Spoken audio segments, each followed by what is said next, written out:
What's up everybody? Welcome to my Lightning Warp Grim Reaper build. Yeah, I didn't think that I would be doing another build video, but here we are. I wanted to try a lot of different builds before 0.4, so that landed me on the Blood Mage. And with Blood Mage, you gotta go like the crit stacking build, right? So we're going to stick. We're going with the crit stacking build right now. If you can see my passive tree on the POE as well, there's crit. I'm investing a lot into crit notes everywhere, and I'm basically my weapon of choice is the Reaping Staff. Right? I wanted to build around the Reaping Staff. It's a cool looking weapon, so why not try it, right? So my early versions of this build was to pair Reaping Staff with Trample Toe, well, for both clearing and bossing. And I'm going to show you a clip right here, right now.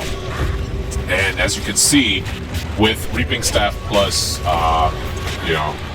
Trample Toe, the clear is good. The clear is great. It's fucking fun. But the only thing is, it doesn't do well in higher Delirious maps.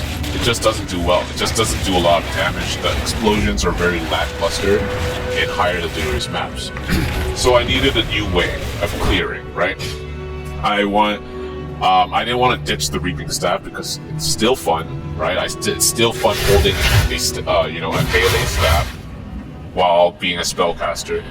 So I didn't want to ditch it.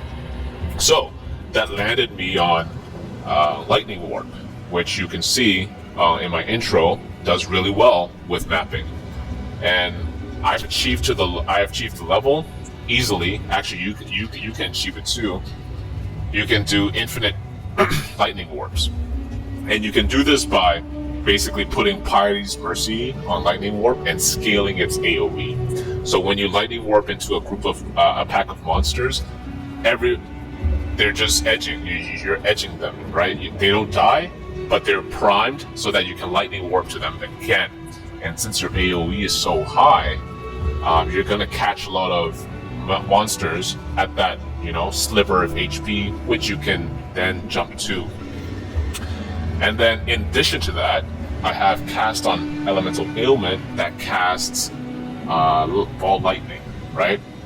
And when I shock or freeze enemy monsters with my Lightning Warp, I cast Ball Lightning, and then I can warp to those too. So because of those mechanics, I can infinitely Lightning Warp. And you can do this easily too. You don't need a lot of investment into items or anything. You just need, Piety's Mercy, and you need cast on Ailment, and that's about it. To start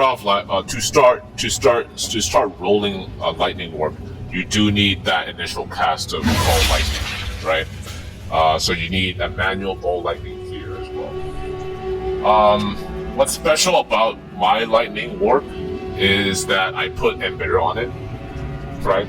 So that when you eventually pair with Louise when you're mapping, that extra physical damage becomes cold damage. And because you're dealing so much cold damage with Rakianas and with shocking, you're gonna freeze a lot of enemies. And because you're freezing a lot of enemies, you're getting 10 times more energy for your cast on Ailment than you were with shocking.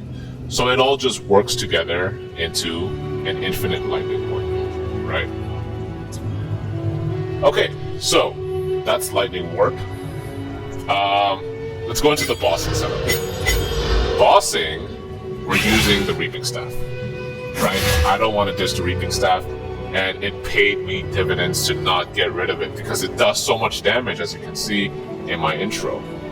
So how it works is that, I cast Reap, and every time I cast Reap, because we're doing the crit stacking and the crit damage bonus, every time I cast Reap, I'm basically critting every time, right? And because I'm critting every time, I have cast on critical. So every swipe, my cast on critical was cast Bone Cage. and Bone Cage pairing with Atta Louise, Brutality, Heft, and Zenith does so much damage. I'm doing like 1.3 million damage per tick. So basically, whenever I swipe once with my Reaping Staff, I'm doing 1.3 million damage. And because my cast speed is so high, I'm just doing 1.3 million damage, 1.3 million damage, 1.3 million damage. Right? I don't even think this number is correct. I think it's even more because I have my crit damage bonus right now is like 624, but with Gore Spike, right? It doesn't count in for Gore Spike, which gives me another 90 or 85% crit damage bonus. I think which then would bring the Bone Cage damage around 2.1 million, if I'm not wrong here. So every time you're casting or swiping the staff, you're doing 2.1 million damage plus the base damage of Reap, and that's how the bosses are melting straight away. Yeah. So the bossing rotation is basically you want to break armor as well because your Reap and your Bone Cage basically is physical damage. You can see physical damage right here. Reap is also physical damage right here. Right? You want to break armor, right? So how do you break armor with a Blood Mage? So you can do that. You can do, two ways, right? You can do vulnerability, which reduces the armor but doesn't fully break it. It reduces the armor, and then what you can now do is cast Unearth. And Unearth is nothing special. I don't use Unearth for anything except to break armor.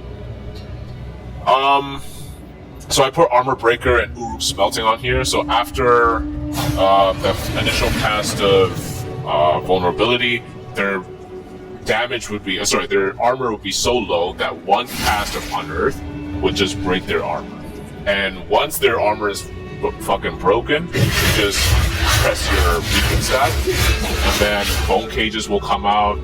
As you swipe your Reaping Staff, every swipe Bone Cage comes out. So a lot of Bone Cages comes out, right? And then it just melts the boss, right? So basically, the rotation is vulnerability, Unearth, Reaping Staff, Reaping Staff, Reaping Staff, Reaping Staff, which then in turns with cast on critical, becomes, Bone Cage. Yeah, but that's about it, guys. I hope you guys enjoy the build. Do I need to talk about? No, yeah. Well, you need to stack a lot of life with your items, right? Stack life where you can. You need life to scale your critical damage bonus. But that's about it, guys. Yeah. Anyways, good luck, and I'll see you guys in 0.4. Cheers.